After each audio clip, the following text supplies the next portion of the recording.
আসসালামু আলাইকুম, কেমন আছেন সবাই? তো কি ভাবছেন কি বানাচ্ছি দেখেই তো বুঝে ফেলছেন, ভাপা পিঠা, তাই না? আমাদের অনেক অনেক অনেক প্রিয়, আবার ঝামেলা ছাড়া এই পিঠাটা হয়।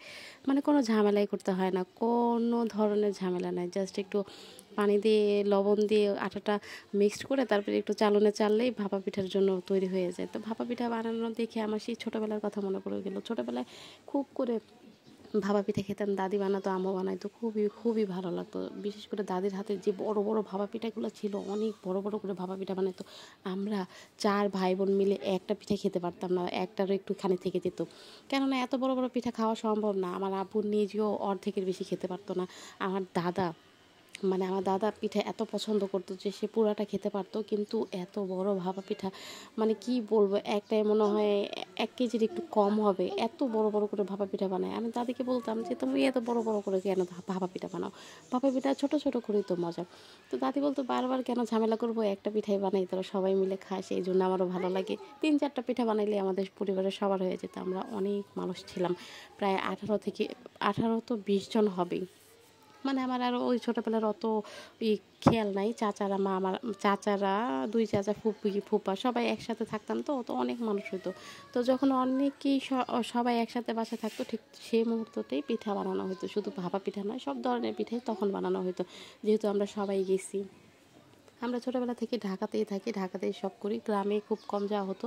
তো যখন গ্রামে যেতাম তখন সবাই গ্রামে চলে আসতো, চাচারা ওখানে থাকে। তো 2 চাচা, তাদের ছেলে মেয়ে, আমার আব্বু আম্মু, আমরা ভাই বোন, আমার ফুপা ফুপু, ফুপাতো ভাই বোন, মানে সবাই মিলে একসাথে বসে বসে উঠানে বসে থাকতাম। আর দাদি মাটির চুলায় ভাপা পিঠা বানাতো, আমাদের সবাইকে দিত।